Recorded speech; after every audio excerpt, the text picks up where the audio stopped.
Right. Good afternoon, everyone. We are live. How are you today? Thank you for joining us. Today is Speak to Me discussion with Black fathers. Glad you can join us. Of course, this discussion is based on our book just recently released, Speak to Me, A Black Father's Journey Raising a Son on the Autism Spectrum. You know, it's a very vulnerable and behind-the-scenes look at my journey with my son Trey, who's on the banner behind me.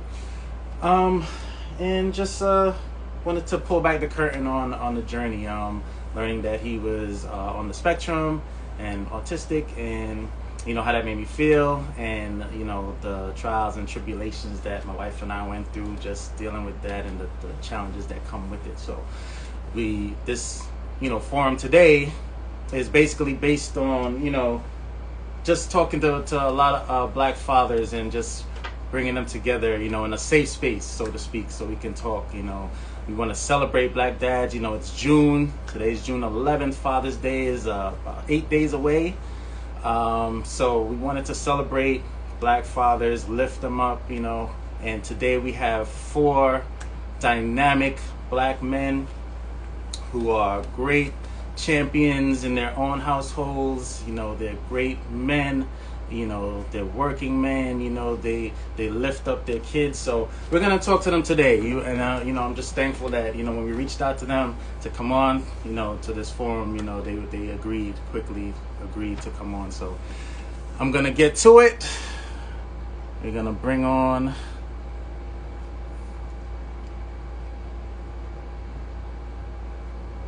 two of my guests. All right, just need them to request to join. There we go. All right, Berry and Gillan Guerra. Hello to everyone that's on, that joined. All right, here we go. We have my brother. What's up? I know you as BJ, but since we have company today, Brother Al Berry. All right, let me see. I'll get Gillan on here. Let's see here. How's everything going? It's going all right. Woke up late.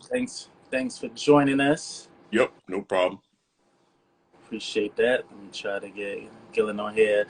Just press our request to join, the request to join button, Brother Gillan. Shout out to Naeem. Naeem, that's your boy from Canarsie? Yeah, he's in the chat. He's watching. Shout out to him.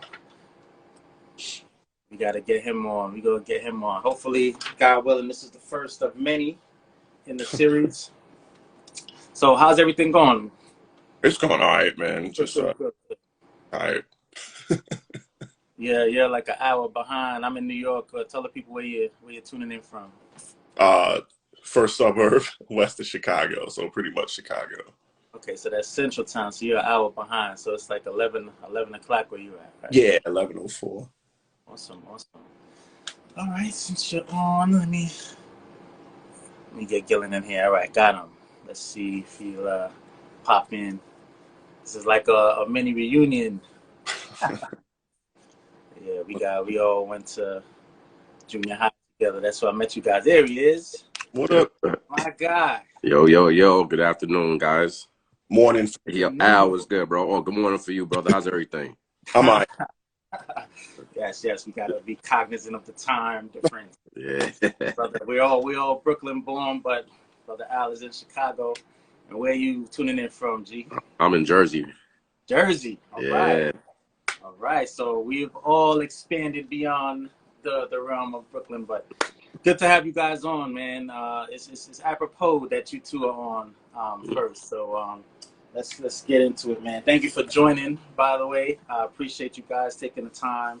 It's very rare that we get to uplift each other, on platforms like this, you know what I'm saying? So I'm gonna get right into it.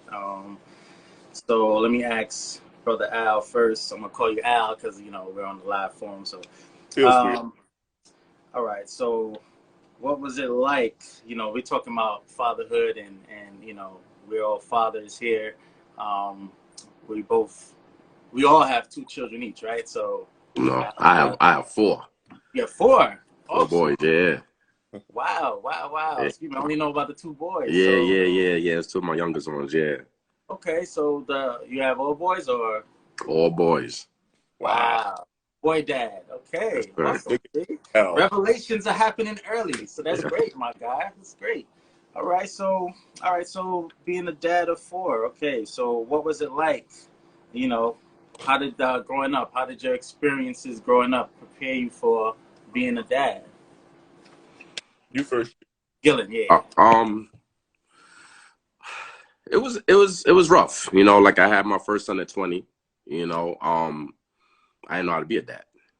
You know what I'm saying? I didn't have a father around. You know, father left at the age of 12 when I was 12 years old. You know, so it was a rough experience. Like I said, it's like, you know, a child raising a child. Um, I had my mistakes. Like everyone else. Being a parent.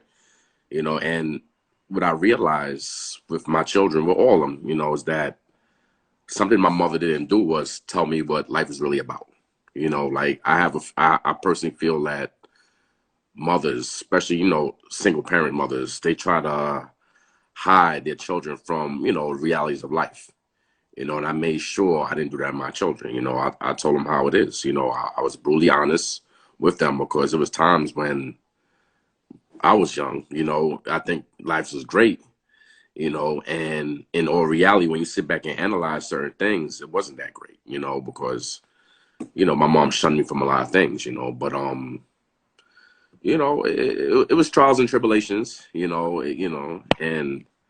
my, it's still a work in progress, I should say, he's 20, he's gonna be 24 this year, he's a grown man, he's doing his own thing, but, it was a learning experience, I should say.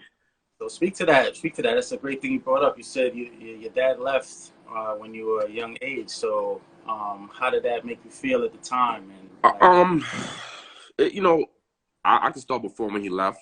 The more and more, like the older you get, the more and more you realize certain things. I remember when I graduated from elementary school, we moved, right? And then we moved by my cousin.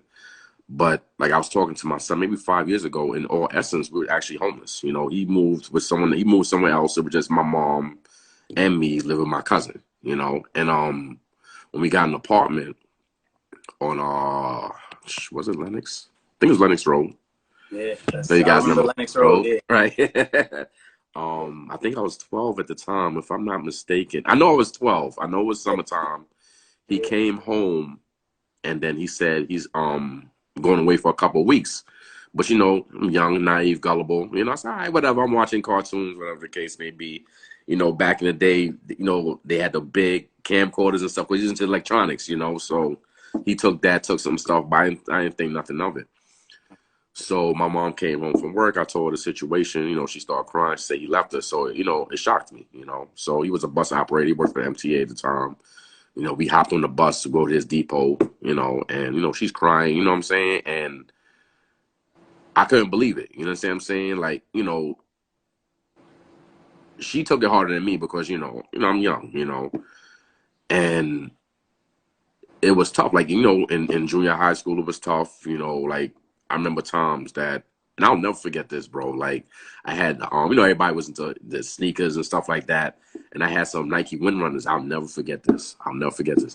And my mom couldn't afford no sneakers. I had those, but it had a hole in it. You know what I'm saying? So like, I'm like, damn, like she can't give me a new pair of sneakers. You know what I'm saying? But, it was rough. She's paying the rent for herself. I'm young. She's trying to, upkeep the household and things like that. And even when I started resenting him, and there was times like in high school, everybody's into fashion. I was into Nautica heavy. And I remember, my mom bought me a $400 leather Nautica coat. And back then, that's probably $1,500 or whatever it is now. You know what I'm saying? So, because I didn't really know how much money she made, but I wanted she got it for me. And I asked my father, who was a bus operator making a lot of money, at the time, asked him for a $200 coat, and he gave me a song and dance. You know what I'm saying? So at that time, like, I realized and I said to myself, whenever I have kids, if I have kids, I would never abandon them, no matter the situation. If I'm with the mother, the wife, whatever the case may be, I'll never abandon them, you know. But you know, it was a rough experience, you know. Like I personally feel like, I mean, I can speak for myself. I can't really speak for you know every man out here, but children that don't have the father doesn't have to live in the household, but if a father's not around, it's tough for a male child, even a female child, to grow up. You know what I'm saying? Because you learn everything on your own. You know what I'm saying? You learn everything on your own. And mothers, you know, they're nurturing, you know what I'm saying? They're protectors, but I personally feel being a protector is a problem because you're not letting us know what's going on in life. You know what I'm saying? You know, you're not teaching the reality of certain things, you know. So, and love my mom, God rest her soul, you know, that's my best friend, you know what I'm saying? You know, but you know, that's what I'm saying. Like that's why I say, you know what? I always gotta be in my children's lives no matter what, you know. Absolutely. Yeah. So speak to that. This is deep because your life pretty much mirrors mine, which is hilarious. You know, I know that about your dad. You know, I came, you know, Al and I, we came around that time in Right. Lennox Road. So I did notice that your mom, you know, was there, and she was very strong and definitely helped you out there. So just real quick, what was your life with your dad like? Like, can you speak to him being there and what? Yeah, the younger ages, you know, like we had a great relationship. You know, when I was 5, 6, you know, I remember certain times, you know, he wasn't there as like my mom, you know what I'm saying? Like, you know, I'm being honest, you know, but I remember him in the house. I remember he did something that wasn't a good thing. Like we went to Canada one time and it was just him and I, you know, and come to find out it was a lady there too. That was his girlfriend. You know what I'm saying? I didn't even know. Like, you know, so he, you know, he hit it. You know, he hit it from my mom, me, or whatever the case may be. Like, you know, he was there, but he wasn't like the nurturer like my mom. Active. Right. You know what I'm saying? Like I can't, the only thing I can really remember him doing was teach me how to ride a bike. You know what I'm saying? And that's a shame. You know what I'm saying? Like he wasn't, even when he was living with us, he wasn't really there, you know? Right. He wasn't really there, you know? All right. So, what did you expect him? Oh, let's see. We got my brother Stanley's in the building. AutismisLife shirt shop is here. He's one of the panelists as well. Brother Stanley, just click the request to join button so we can bring you in as well. This is fascinating stuff, man. So, Brother Al, I'm gonna bring you in to the question here as well. What was your experience like with your dad as well growing up? So I'm different from you guys. I never lived with my pops, or at least I don't remember. I think I moved to Bushwick when I was 2.5, 3, something like that. So I don't remember living with him at all. It was always him living uptown in Manhattan and us in the dredges of Bushwick, right? So I like to say it just straight out, like I'm scarred, right? So, but I accept that it is what it is. I'm the Scarred. statistic. What do you mean scarred? Like expand on that. Man, I mean, it's what it is, right? It's like, you know, you have this, I don't know what it is. It's like a frustration all the time or whatever it is, from when I was younger. But as I got older, I learned to live with it, right? You know, because everybody I was around had kind of the same story, you know, that pops wasn't there for some reason or another. But like I said, you guys had your pops was there. You guys remember that. I don't. He'd come around or whatever. And I think when I was younger, my sister's watching it, and she could probably tell you I like resented her a little bit, not in a terrible way, but that was his baby girl, right? So she'd get everything I wouldn't. My grandmother would step in on stuff like that, and I was one of those kids who was like, I think until about like the age of 10, I was just crying about everything, right? Cry, cry, cry. Oh, he didn't come pick me up. Oh, I didn't do this. Oh, I didn't do that. And I just got fed up with it, so I stopped doing all that. And then I realized as I got older that that's what made me and that's what molded me. So it's one of those battle scars that I take with me. I don't, as I stand here, I don't hate the dude. I don't not like him. I love him still, but it's a love from afar, right? He gave me life, so that's what it is. And we could talk and have conversation, but there are a lot of people in between me and him that come first. So that's just what it is there. That's amazing. So how did that relationship with you guys? G touched on it a little bit, but how did that prepare you for when you guys became fathers? Like, what was your mindset? I know G touched on it that, you know, you didn't want to leave, but was that, did you say, Al, was that just mindset that you want to be present and active? Yeah, like I didn't know what to do, right? So I didn't know how to do what to do. It was just a perspective of, what I knew from my mom, my sister, because they were there. They were like the male figures for me. And honestly, my sister's boyfriends, right? Because everybody's 4 years older or older than that, So like when my sister's in high school, we're in junior high, right? So like when we met at, 12 years old, 12, 13, 14, my sister's, 16, 17, 18. So her boyfriends are telling me things and teaching me things and stuff like that. And her now husband, Robert, as I got older, you listen to them, and those are the people that give you the guidance or whatever. But, I knew I had kids. I wasn't going nowhere. Like G said, it's just like whether I'm here or I'm not here, in the physical presence in the house, I'm going to be around. So, you made that vow as a kid to be like, I'm not going to walk away from them. I'm going to teach them as much as I can teach them if they take it from me. And then that's kind of what I did. Awesome. Well, quickly speak to your mom, how your mom affected growing up. Oh, it's like my mom and my sister, everything, right? Like you guys grew up in my house too. Absolutely. That's why I asked. So they were always there, right? Like we lived in each other's houses. So my mom was she was free with me, right? Like I know G was talking about his mom and your mom's both of your moms were tight on you guys, right? But come to my house, my mom is like, go out, have fun, see you guys later, come on back. And I respect that because she allowed me to grow. She didn't just kind of like put a top on me or whatever. She respected my decisions and allowed me to be an adult. But like G said, man, I didn't know what I was missing. She was 40,000 a year with 2 kids she moved us out the hood. Like I thought that was spectacular, right? My sister was working too. She'd help me out with something if I needed. So I didn't know what I didn't think I was missing nothing, So I always thought things was good. And, we was talking about the other day how we were wearing uniforms in junior high school and how we didn't want to wear them. And she was getting on about that, but it's true, right? Like I didn't care. That's it. But my mom was, it's some things you can't get from a mother and a sister that a dad can give you, but they gave me a lot. And it's a couple of things I'm missing. I gotta figure it out. But that's kind of it. Yeah, that's great, man. Shout out to the moms. They definitely did the work. My mom, the same. My dad, he left when I was 10. Actually, the summer I graduated from elementary, right before I came to Schuyler.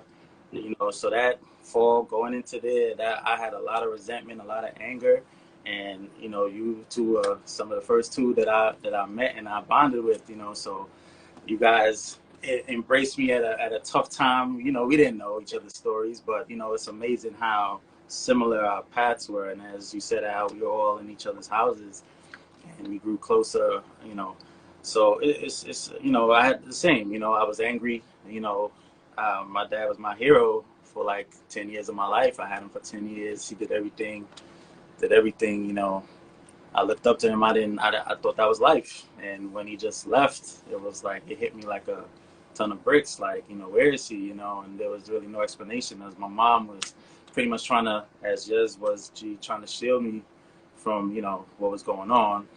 So pretty much she was upset, and I ended up having to, I sided with my mom because she was there. So I spent a lot of years with my dad. I went through my teenage years without a male figure really to show me, he taught me how to ride a bike, similar, but, taught me my love of sports. I love sports because of him. I'm a Mets fan because of him. I love to bowl because of him, but after that, my teenage years, that's when you really need the male figure in your life, because that's when you're learning about relationships and, so it was a lot of, I carried that into my relationship with Tracy and my wife, and that was a big thing. So definitely having men in your life has an impact, and that has a great impact, and that's the reason for this forum, is to talk about this and get this out there, you know.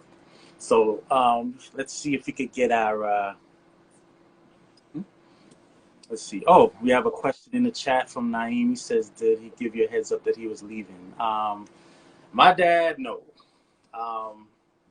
G, I think he said that he told you he was going on vacation, he was coming back. I didn't get that.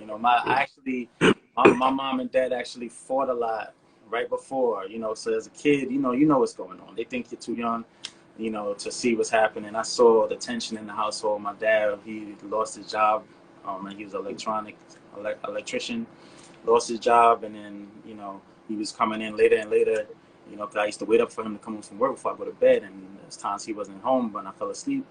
So there was a lot of arguments. So I really got teary-eyed one morning. I came to him. I wrote about this in the first book I put out, Pass the Torch, that I cried to him. I said, are you going to leave mommy? And he told me no, straight to my face, told me no. And then a couple weeks later, he was gone. I ran out to the patio. I was on the second floor of a private house. And I ran out on my patio, and I just ran out just in time to see the car drive off, and never came back after that. So it was crazy. So just to have that, I was traumatized, because it was no heads up. And then, he actually tried to reach out to me after the fact. And, my mom actually yelled at me for speaking to him. We had the rotary phone. He called the house, and, I spoke to him because I didn't know. I thought he was on vacation or something.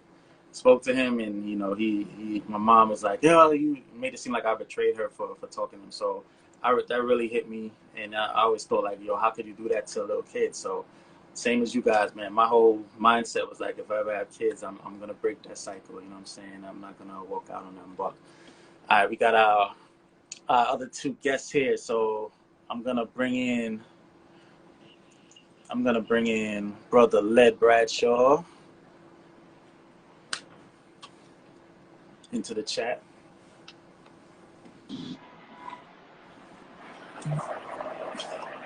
All right, Brother Bradshaw, how are you? Brother Led, good to see you. All right, yo, how are you? Can you hear me?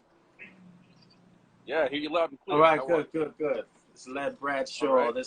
Just tell the people about who you are, Brother Led, for those that don't know.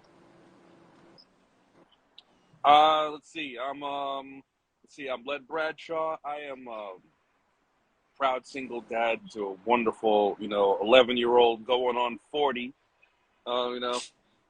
Young boy named Jake. We both started a comic book series called The Adventures of Jake Jetpulse, which is pretty much like a love letter to my son to basically teach him the ways of life through his superhero creations. When Jake was diagnosed with autism at the age of 3.5, I did a lot of research looking towards art therapy exercises to get him into learning and embracing his special interests with superheroes. And this was the way that me, his teachers, and his therapist found a great way to communicate with him. So by doing that, his superhero persona came out through those art therapy exercises that I, incorporated into his routines, and then pretty much turned it into a way that we could help other kids and teach everybody about autism. So, it's great to be here with everybody. Awesome, great to have you. All right, we have Brother Stanley. He's a special ed teacher and the creator of the AutismisLife T-shirt. Nice to meet you. I'm not sure if we can get you on here because we already have 4 of us here. I'm gonna just speak to you guys for a moment, and then I'm gonna bring him on. So stand tight, Brother Stanley. I'm gonna get to you. I'm gonna speak to Led real quick. Sure. So you said your son was diagnosed at 3.5. My wife always says you got to mourn the child you thought you were gonna have in order to embrace the child that he is. When you realized he was autistic, how did you feel about that? Wow. Okay. It was deep, man.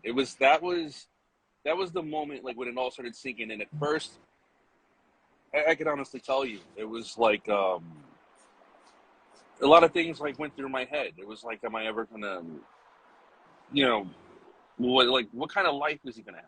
You know, how would the world perceive him? How would, is he going to function? Like,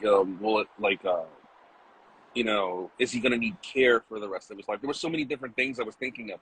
Some of them, like, reasonable. Some of them were just like turning like a molehill into a mountain. Because it's like you can't stop and think about, like, the concern you have for your kid. And I was always wondering, like, would Jake ever go to his prom? Would I ever see him walk down the aisle and get married? Will I ever be able to throw a ball with him, or teach him how to ride a bike, or these types of things? Because the less I understood about it, like, the more, like, the harder it was for me, as a parent. And then, like, the speech delay was, like, made it hard, because, like, the tantrums, the meltdowns, the way how people would look at us in the street, and then the withdrawal also from that too, because I kind of, like, withdrew from like social events, like, with my son and everything, because in the beginning, personally, like, I felt, like, not embarrassed, but it was just something that, like,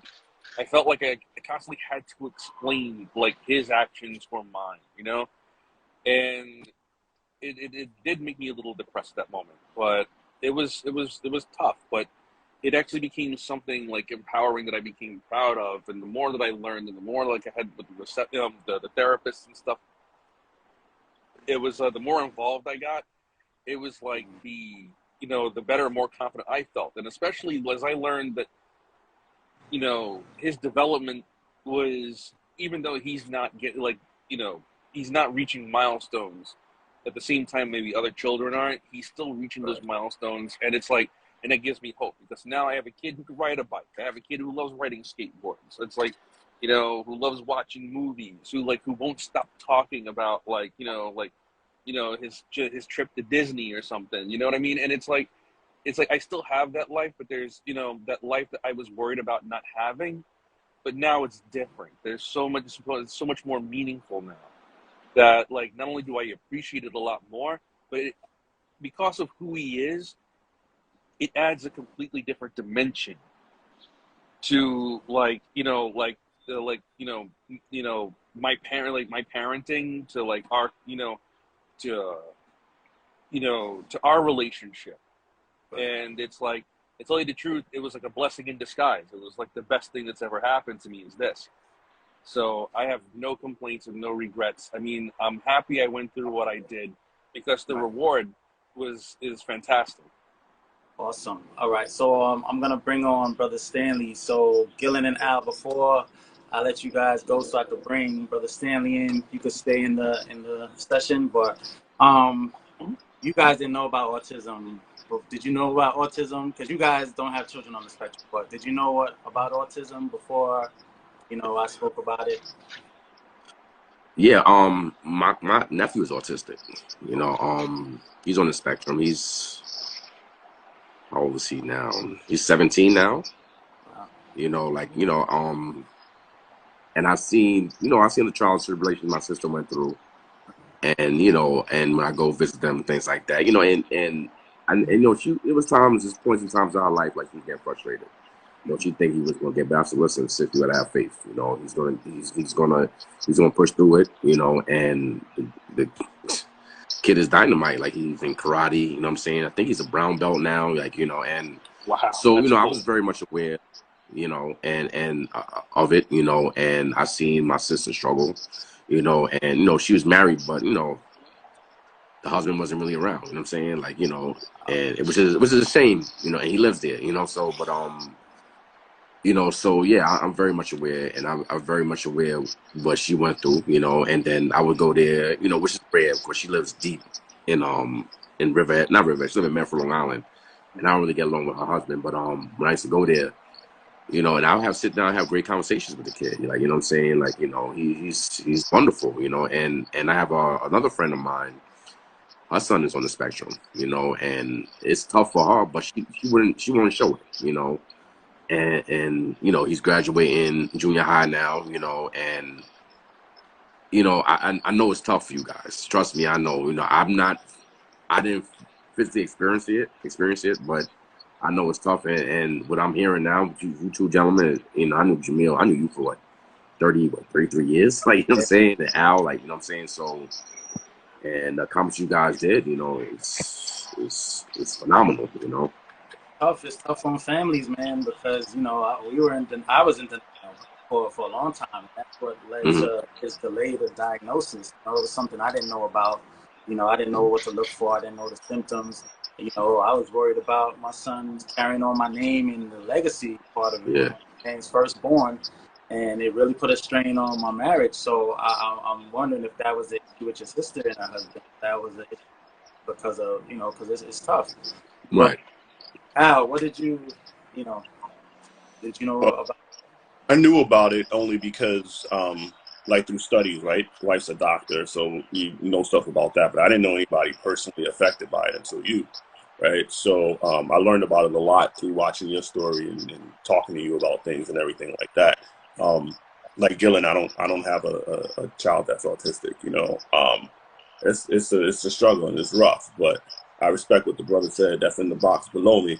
Forgot his name off the top of my head right now, but I respect that. You know, it's a wonderful thing to watch you guys do what you do. I respect the hell out of it because it's, you know, it's tougher, but it pulls at your manhood a little bit sometimes. And once you get over that ego part, you know, you guys are phenomenal. So as I sit back and watch it, I got nothing but love and respect for you fellas because it's a tough thing, but you guys are doing it the right way, you know. All right, absolutely. Well said. I appreciate you guys. While I have you guys here, Al, definitely to you. We kept in contact all these years. My best friend did, so you know I wanted to personally apologize for not telling you about my struggles earlier. You know what I was going through with Trey.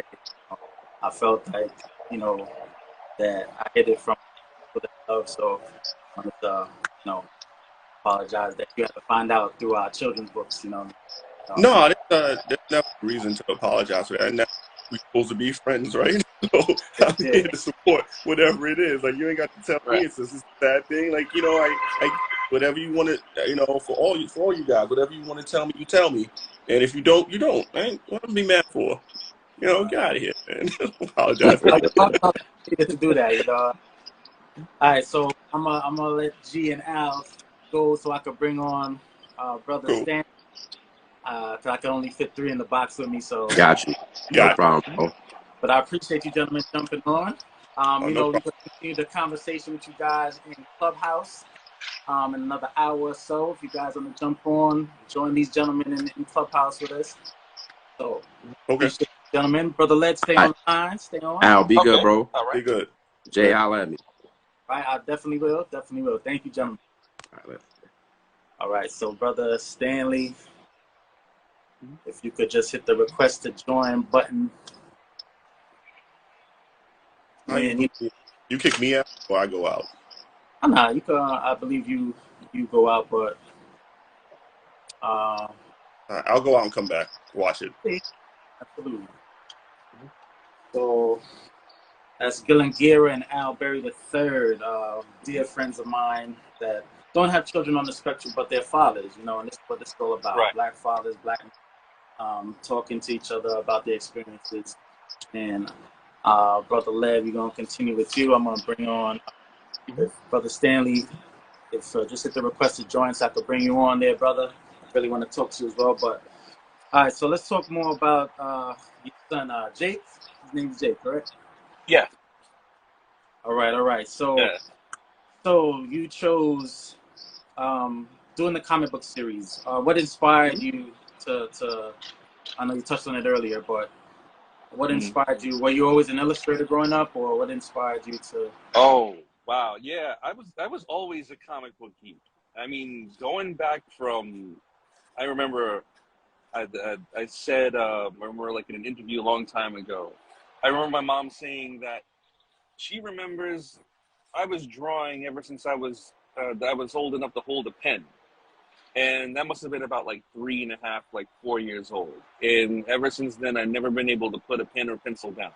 So And it was my dad who got me into, he was the one that got me into comics. He would bring home like comic books and stuff.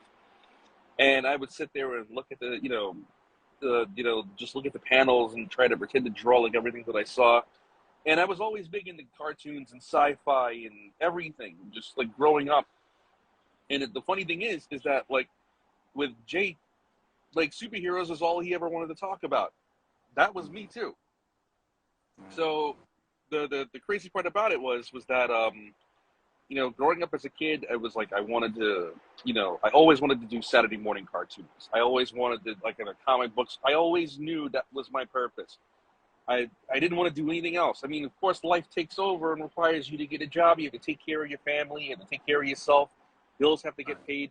But I never stopped thinking about, I was like, man, what would it have been like if I had just kept doing this? What if if I just got into art? So right before Jake was born, I made a decision. I just made a promise to myself that whatever it is that I do, I want to do something related to art. And that's when I started to learn like graphic design and, getting a job. I had a friend who was a really great mentor who taught me everything that I needed to know to be good enough to get a job in doing it, just so I could, and. Awesome. So, yeah. And it was great. So when Jake's special interest started to dominate his everyday, conversations, when it started to take over the conversations in the classroom, that was one of the first thoughts that I had was like, maybe instead of like trying to distract him from his special interest, why don't I embrace it instead and see if I can get a better, and it was a trial and error type thing because there was a lot of mistakes that we made along the way, a lot of stumbles, that were made, a lot of speculating, of course, like after his diagnosis. But once we did, it's like once I figured out that superheroes was the thing, everything from that point on, I started translating his homework into like superhero stories, whether it was math or whether it was reading. I would make like some flashcards or whatever so he could learn his sight words. They were just little things that I would do to see if they would help. And, and that's what really inspired it. It was his imagination. It was something I always wanted to do. He was the other half of it. So he was the one with the, with the great story that needed to be told. I just happen to know how to draw. And it's like, hey, let's put this together and see what happens. So, yeah. So we're talking about speaking to me. So, so how was the support system like when he was diagnosed? How did you communicate with him? How was it? Speech therapy, the occupational therapy? Like, how was that journey like? And was there a support system around you to help you? He was always the support system from from my family, my mother, my father, like his mom, and he always had a strong support system behind him. There was always people behind him that encouraged him.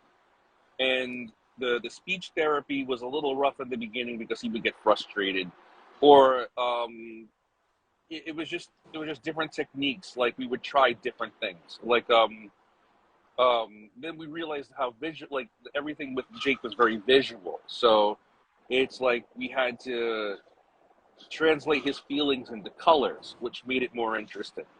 And there were so many things looking back on it, like leading up to like the comic book that made this, all possible. And it was the fact that like in the speech therapy, I think it was speech or occupational therapy, where we started to incorporate like colors, like yellow for happy, red for angry, blue for sad.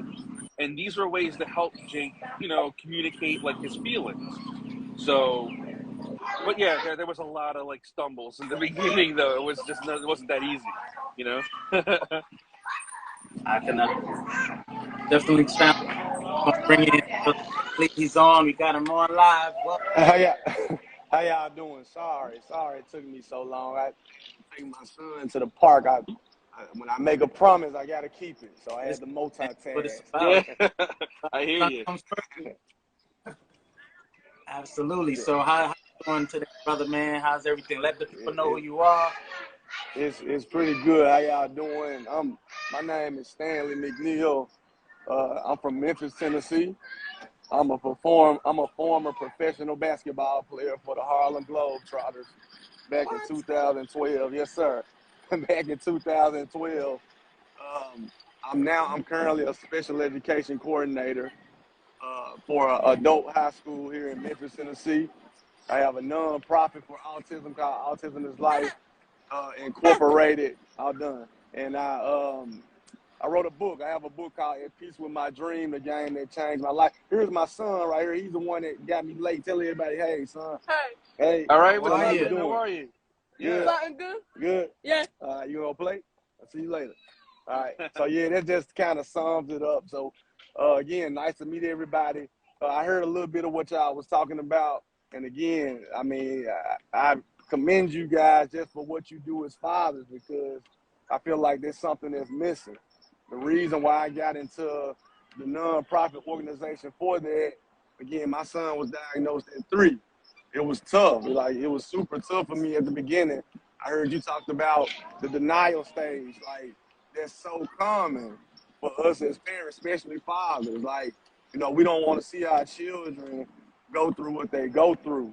But for me, again, just to sum it up, I mean, I feel like when God got a purpose for you, he got a purpose. So for me, what I did was, instead of, you know, feeling sorry for him, I started embracing it. I feel like if people embrace their term and their word, it makes everything so much easier. So once I started doing that, I started seeing significant progress in my son. He started speaking. He started being more independent. Like, he started doing things on his own. So I said, you know what? You know, if it ain't broke, don't fix it. So I'm going to just keep on embracing them and supporting them and loving them. And ever since I've been doing that, I mean, it's just been a blessing for, you know, him. And I tell people all the time, you got to understand, you know, this not happening to us, it's happening to them. You know, we not going through that. We just the parents there loving them and supporting them. So that's what they need us to do to get through their journey and to be able to, you know, live this life on earth. So. Absolutely. And I believe that's why, you know, that's the reason why I wrote the book, Speak to Me, because, you know, there were a lot of people that might, for that dad that's going through that, you know, that denial phase and don't want to believe that the child is special need, and that denial is real. I mean, it crippled me for a good 3 to 4 years. You know, I wanted to see what was right in front of my face. You know, I just thought putting them in a school with other kids would snap him out of it, so to speak. You know, he'd be able to communicate around other kids. And the total opposite happened. He just separated himself. So my wife is a social worker. She saw all the signs, and she would tell me, you know, this is not appropriate behavior. The way he's coloring is not correct. You know, he's not supposed to be running out of the room. The TV makes noises. He's not clapping his arms. You know, he communicated in a myriad of ways. You know, he smiled, and he couldn't put sentences together. But I was quiet as a child, so that was my excuse to think that, okay, he'll grow up, so to speak. But it never happened. It was a kindergarten teacher that actually told us that, you know, we needed to get him tested, and, you know, pretty much it devastated me, you know, to be honest, you know, because I thought about, you know, first born, he's supposed to carry on my name. What's going to happen to him? How are we going to get through this? You know, and through our journey, I learned about speech therapy. I learned about occupational therapy. We got him into a school that helped him to communicate. It was the 5th school in 5 years. You know, it was the process. The journey was rough. You know, me being a writer, you know, writing was my therapy. You know, they're just putting it in the book. My wife was like, write it out, you know, because, you know, I was depressed. I was angry.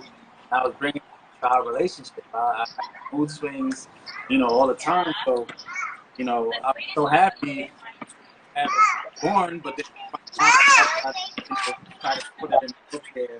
I sent a copy to you. I know you guys, you told me you could keep it.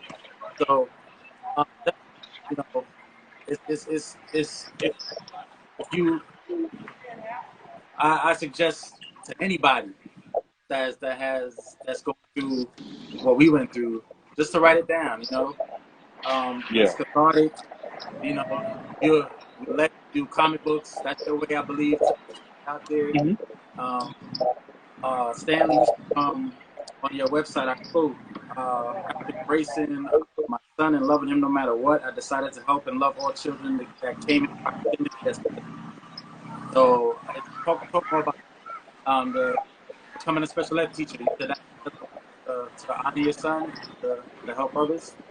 Right. So it's crazy because, again, with the background of athletics, I never thought in a million years that I would become a special education teacher. Like, that was never in my plan. So again, going back, you know, when God got a purpose for you, he got a purpose.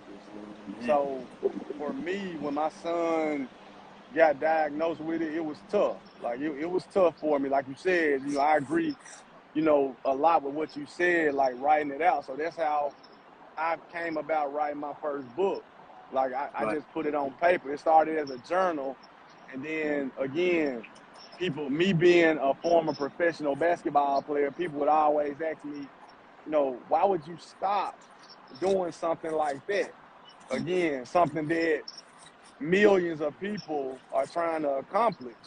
Right. So for me, again, I heard what you guys were talking about with your backgrounds, with your fathers. For me, I don't know my father. Like, I never seen my father a day in my life. I'm 34 years old. If I saw him today and he walked past me, I wouldn't know who he was. I don't know his name. I don't know how he looked. Any of that. So for me, I told myself, I promised myself, you okay? Okay. I promised myself that when I had a child, no matter what, I was going to always be there, no matter what. So again, my lifelong dream was to become a professional basketball player. So when I accomplished that goal, again, my son wasn't even diagnosed yet. Like, at the time when I got drafted, my son was 9 months. I went on the road, and it was tough. You know, I was out there, I mean, I was making pretty good money. I was traveling the world, but, I mean, I just kept having that feeling of, I want to be around my son. I'm missing my son. And I got advice from some of my former teammates about if I was going to continue to do what I was doing. But once his mom called me and told me, hey, you know, Kelby, he just took his first steps today. Like, it broke my heart, because I was like, you know what? I don't want to miss opportunities like that. You know, again, I made a promise. I told myself that if I ever had a child, I was going to always be there no matter what. So again, I had to choose between my first love of basketball or my son. So again, my son, he conquered that love. And I told myself, so people was like, how was it just so easy for you to give up that he could have just saw you when you came back as a professional basketball player, especially for the Harlem Globetrotters, like, you on the road 11 months out of the year. And that month is broken up into maybe days and maybe a week. So for me being gone, I was gone for 2 months, and it felt like 2 years. So I just told myself, I accomplished my dream. So I just basically, I'm a person that I'm motivated off of what people say I can't do. So when people said I couldn't do it and I accomplished that dream, I was at peace with it. So that's why my book is called At Peace with My Dream. I conquered something, and then I found the greater love in my son, and I said, you know what, like, that's it. Like, that was the icing on the cake. That's all I needed. So special education, just to sum it up, you know, again, I was gone. I mean, when I came back, he was diagnosed probably 2 years later at 3, maybe 2.5 years when he was diagnosed. So again, it was tough. So I said, you know what? I got to educate myself. I don't know what this is. You know, I don't know how to handle it. I don't know what to do. The only thing, I'm a reader. I love reading books. Right. So the first book that changed my mindset was a book called Not My Boy by Rodney P. Yes. So once I read that book, like, my whole perspective changed. I said, you know what? I got to get on board. His mom, she was like, look, you got to come on. You got to get on board. Like, again, it's not happening to you. It's happening to him. So as his father, you need to be there to love, support, and embrace him. So I tell people all the time, like, again, if my son couldn't talk, you know, I'm going to still love him. So I ask people that question. You know, they always say, you know, I want my son to talk. I want my daughter to talk. Yeah, we do. Like, we want that. And again, for me, I pray every day about that. So the question that I ask people is, what if they can't? What if they never can talk? Are Right. you still gonna love them as a parent? You know? Right. So for me, Right. again, it's a blessing that my son, he's able to speak more. But I told people again, if he was at the point when he was 3 years old where he couldn't talk, or he didn't start talking until he was about 7 or 8. So I told Mhm. people again, I embraced it. Right. So if he wasn't able to talk, I was still gonna love on him the same. So if we get that mindset, I feel like if parents, especially fathers, if we get that mindset, I mean, it's gonna change the world for our kids that's on the spectrum, because that's all they need. They just need somebody to love on them, embrace them, you know, show them words of affirmation, and then they on top of the world. Absolutely. The most important part, a lot of great points there. You know, we all have a purpose in life. You know, you could create, you know, for your child. You know, it's all about giving back. Brother Led, he gives back through his art, his comic books. You give back, Brother Stanley, through special ed, being an educator. You also have your nonprofit, Yeah. the AutismisLife shirt shop. So, your slogan, you talk about changing the world. What does that look like? Changing the world. What does that mean? Changing the world. So I tell people this all the time too. So I remember when I started this about 3 years ago, when I first started this, you know, I remember the first day I bought my T-shirt machine, you know, I was excited. I said, you know what?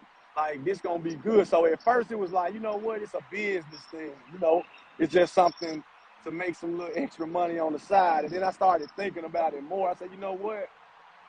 For me, people always say in the special education field, for me, they say, man, you the coolest teacher I've ever seen.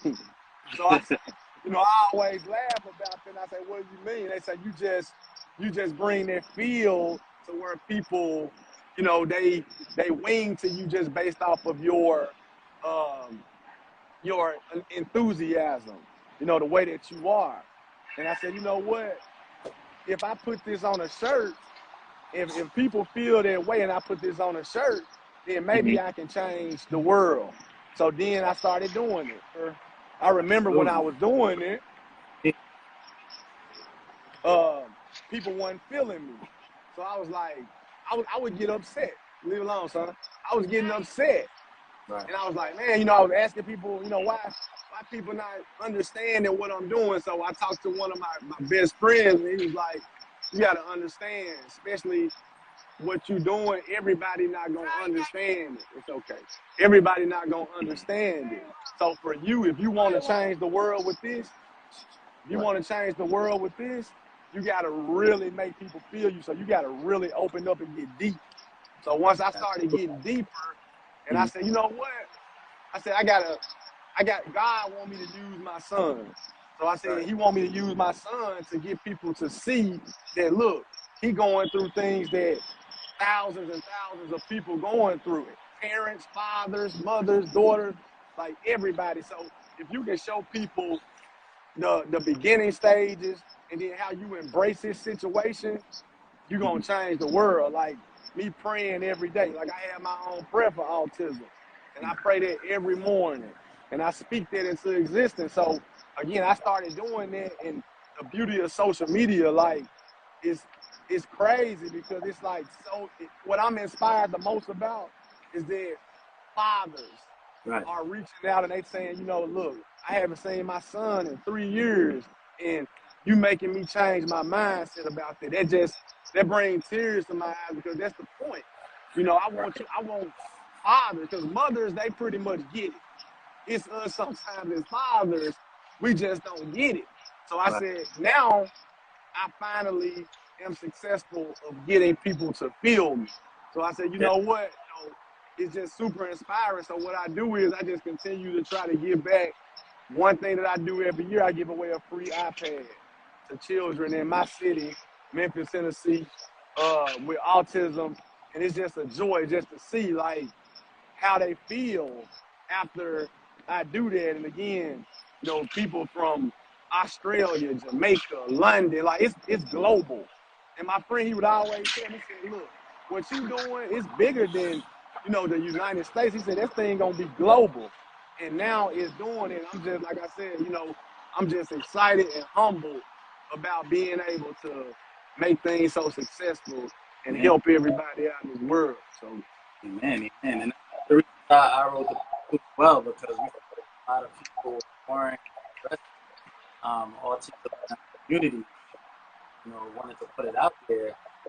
You know, initially, you know, it was like a taboo subject. It was something that we didn't speak about. Like in my experience, you know, a lot of my family members thought, you know, we just pray for my son that it would, you know, he would get better, so to speak. You know, and, you know, it was rough. It was rough going through that. You know, ultimately got him into school that helped his needs, helped him.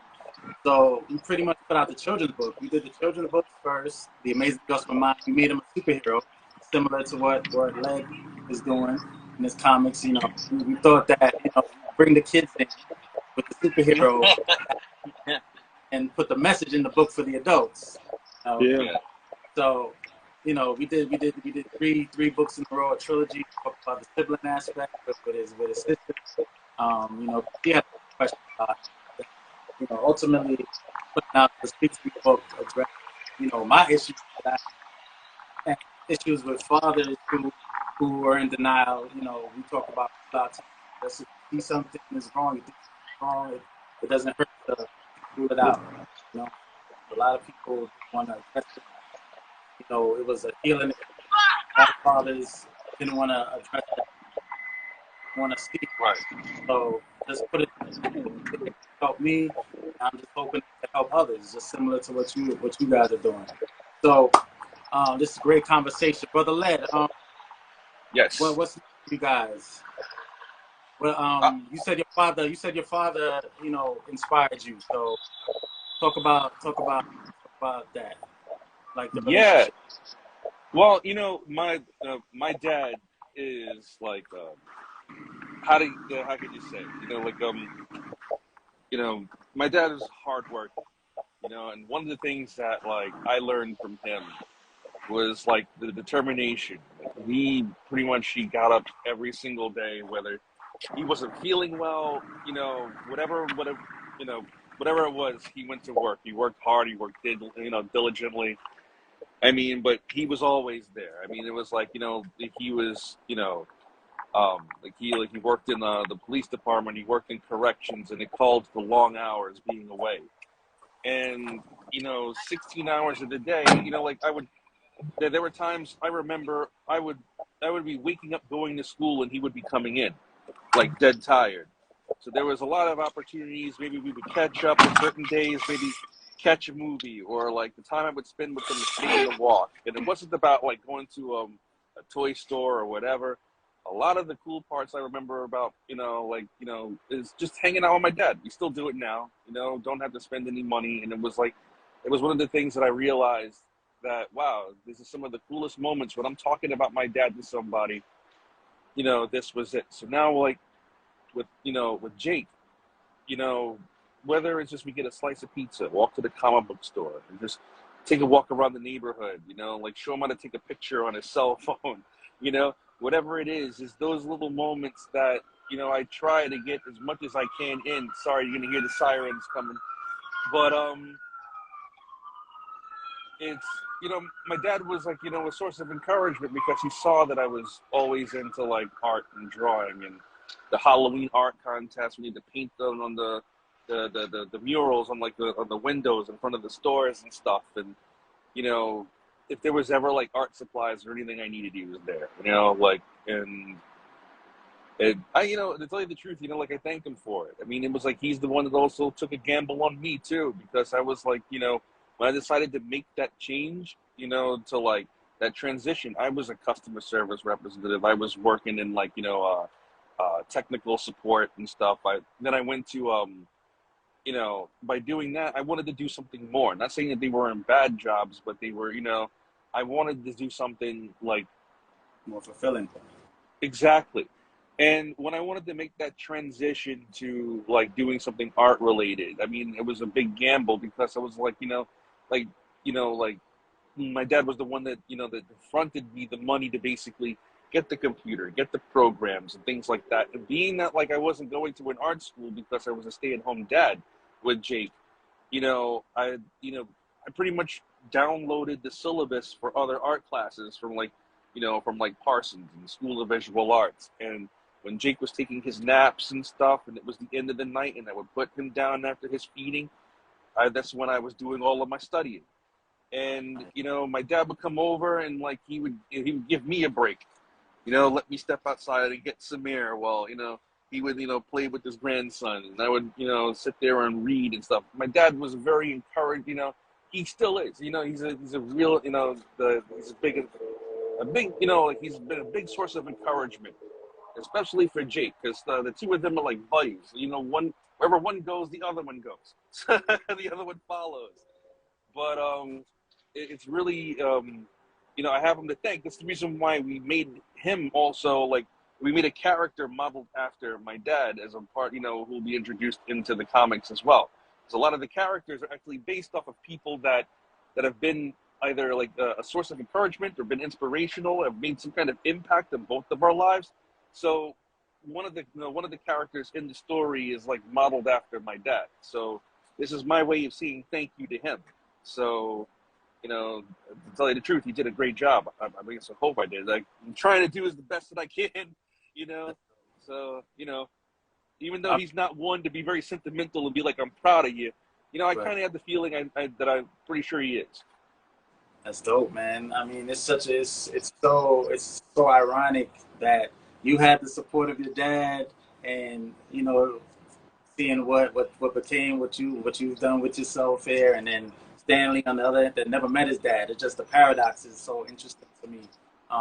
Same with me. My dad left when I was 10 years old, so it's the same. We all came together saying that we wanted to be there for our children. We wanted to make sure that we were there, that they know that they're loved, and they never have to question who's helping them and who's their dad. So it's great. It's great.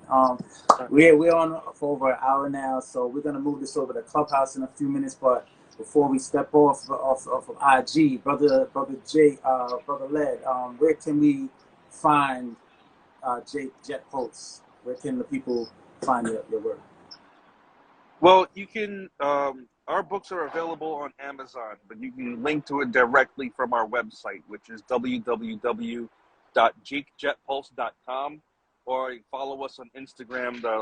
We have our bio and links to all of our our merchandise and and video appearances on our link tree. So feel free to jump in and join us, and we love to meet you all. So it's all good.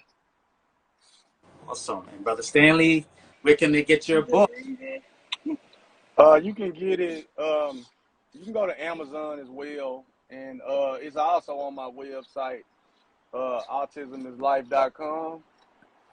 And I got a special surprise for y'all in a couple months. So I just want everybody to stay tuned. So based off of this conversation, I got a surprise for y'all. So just stay tuned to that.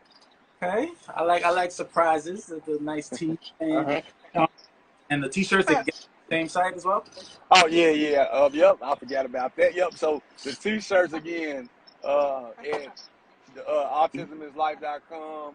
Again, I mean, I'm just at first I done t-shirts. Just it's crazy, like how all over the world. Like I tell people all the time, been telling people like I never imagined this 3 years ago. I was so upset because I was like, why people don't get it? Why people don't understand? Why people won't support it? And then once I figured out the real niche and what was missing and what was the need, it was like, I mean, now we on top of the world with things and I say that very humbly because fathers are starting to like get it. Again, when fathers reaching out to me saying, hey, I'm going to see my kid today. Like, I mean, it just brings like chills to my heart because that's the whole point. Like, I want fathers to understand how important they are for their children. you dictate the success. So when you can do that and I can inspire people to do that, I feel like I'm doing God's work. So Absolutely, it's the same way I said, if you could touch one person out there that didn't think about, you know, going into getting a child tested, or trying to figure out if they want to be lives, not just about ultimately being a father, you know, this is why we do this forum. This is why we have this panel to have this discussion to encourage Black men to step up to the plate and to continue to stay in their lives. And, I'm gonna throw my plug in there. You can speak to me. Is also available on our website, www.theamazinglysensationalkids.com, and also on Amazon and Barnes and Nobles as well. I appreciate you, men, for coming on and telling your stories. Thank you. It's very important. I appreciate you guys. You guys jumped on it as we reached out, and you guys, without hesitation, said, yeah. And I really appreciate you guys taking the time out and letting us know what's going on in your journey, your backstories, because people need to know about these things. We just see the surface, what's on the surface on the websites, but it's great to know the backstories of where we came from. Everybody has a story.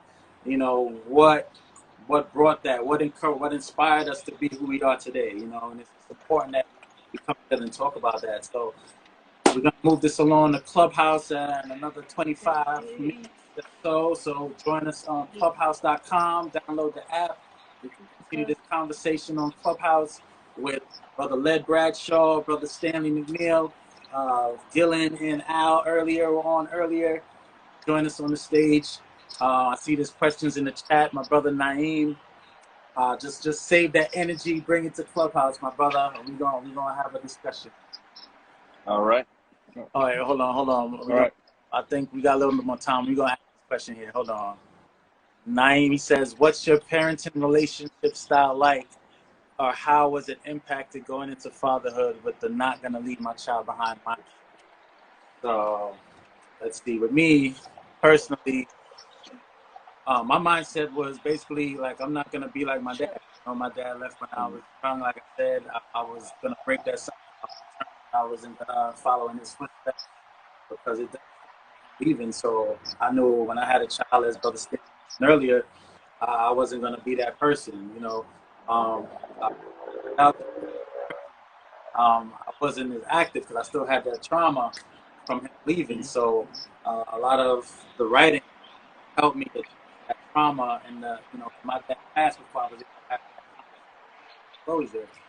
So to that question, yeah, it impacted me because I wanted to be there, but I also wanted to be active. And just looking into myself and peeling back those layers of trauma that I had, it helped me to open up more and be more active in my son's life and my daughter's life as well. Because, as Black men, we're not only struggling with the narrative that we're not present, that the media narrative is with deadbeats, but we're also struggling with the trauma from not having our fathers present in most of our lives. Brother Led, you were fortunate enough to have your dad, and you see the impact that it had. He got you into the comments, he got you into, what you're doing as part of your life's work right now. So there's that side of the spectrum, and the side that, as my brothers earlier said, Gil and Al, not having that dad to during your formative years, it really affects how you're brought up and how you address future relationships, because your mom can do but so much, right? But at the end of the day, she's a woman. She can't teach you how to be a man, how to treat women, how to be a man in relationships. So there's that aspect. So that was pretty much my mindset. Do you want to address that question? Anyone of you want to step in and address that? How did it? Wow.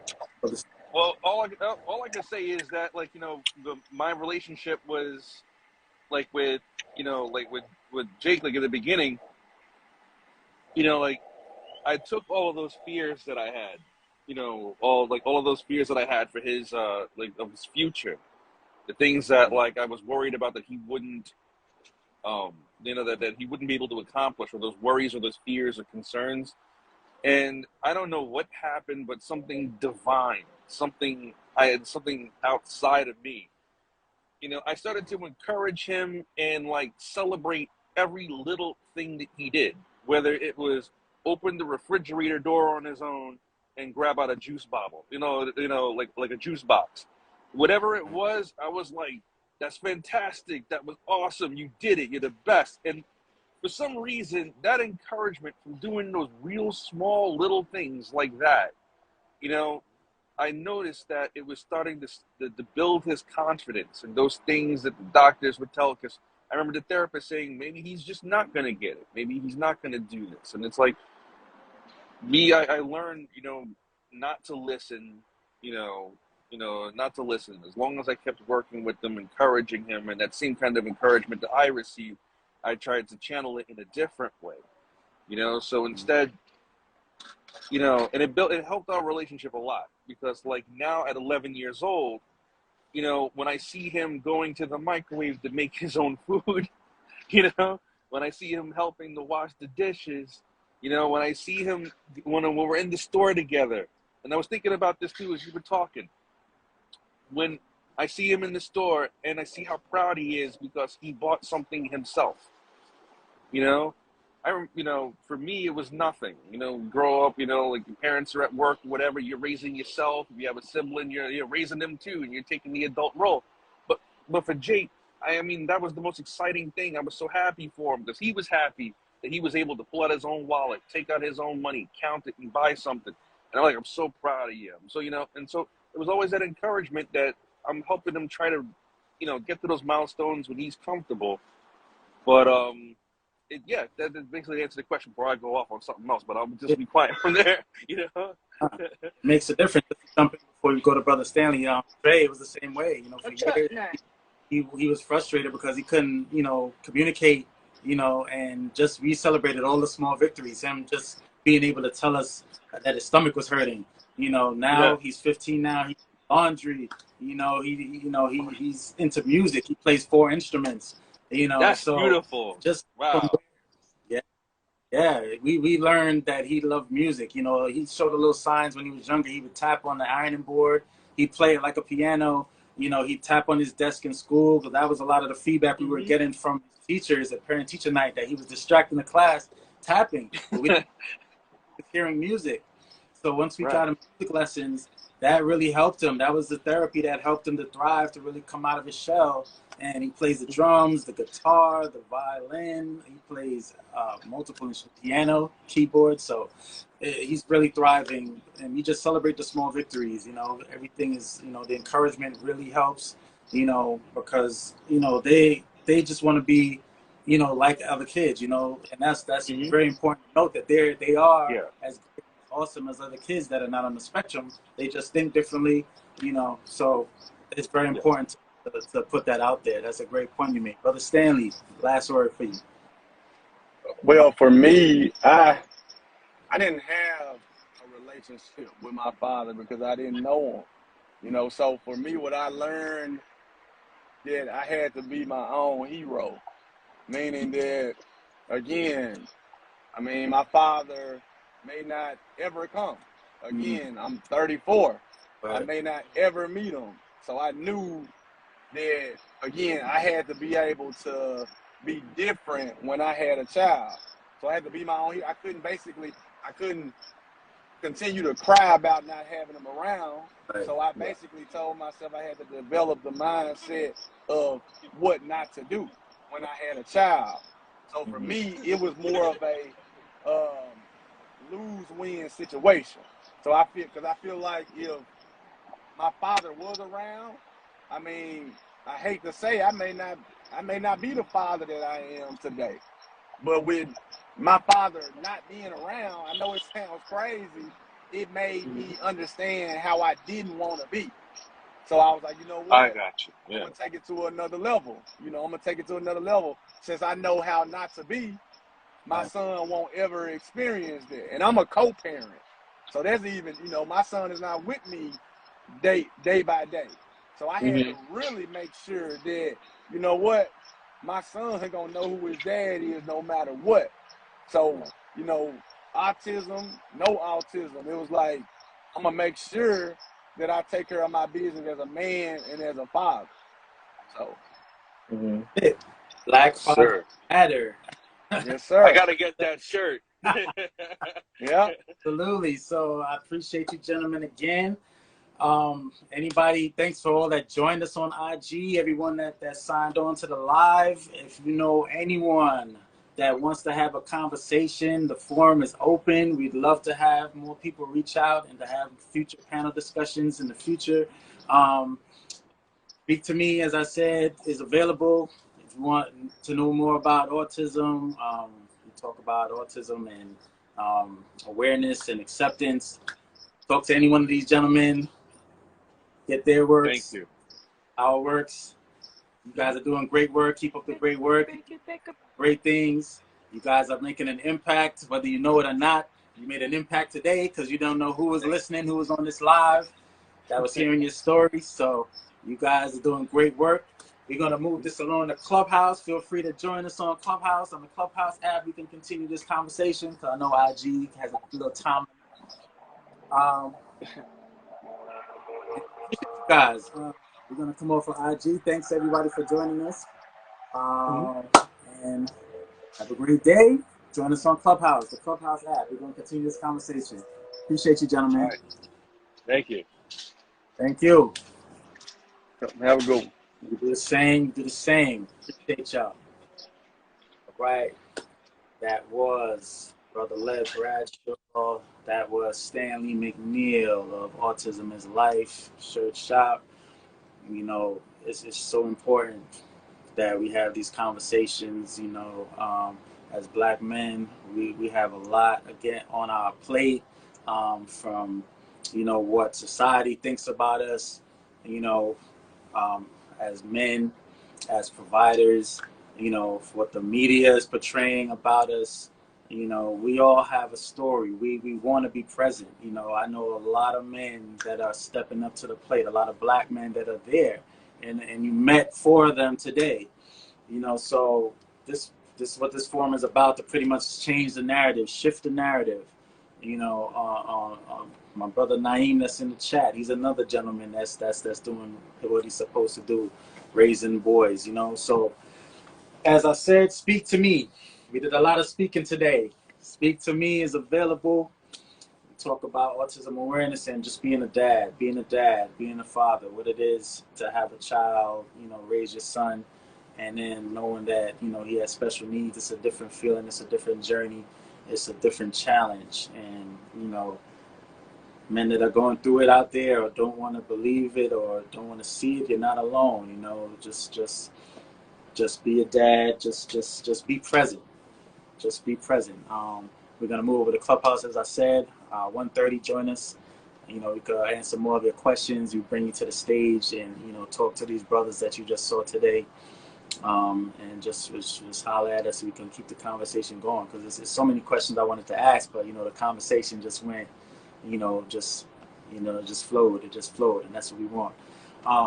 Also, if there's any other guys out there, any fathers, Black fathers that want to join, we definitely reach out to my email, Wreak Havoc Writer, WREACHAVOC WRITER@gmail.com. We'll get you on the panel. It's an important conversation, man. It's an important conversation to have. Reach out to us. Go to our website, theamazinglysensationalkids.com. Hit the contact sheet. Let us know if you want to come on. We bring you on the live. You tell us your story. Because it's an important conversation to have. It's an important conversation. I'm so excited about what, you know, just even seeing my brothers, you know, that 33 years of friendship, just it's a lot of revelation, stuff I didn't know about them that they revealed today. And, you know, because we don't have those conversations. It's like we walk on eggshells around each other. We're scared to talk and be vulnerable. And, you know, I'm pleased with what we heard today. And I'd like to keep that going. So we're going to move over to Clubhouse in about 10 minutes. Clubhouse app, download it and join. Follow me, Jamil Samuels, on Clubhouse. And we'll bring you to the stage with some questions. If you have any concern, we're going to keep that conversation going. So peace and love. Appreciate you. Thanks to everybody that joined. Holla.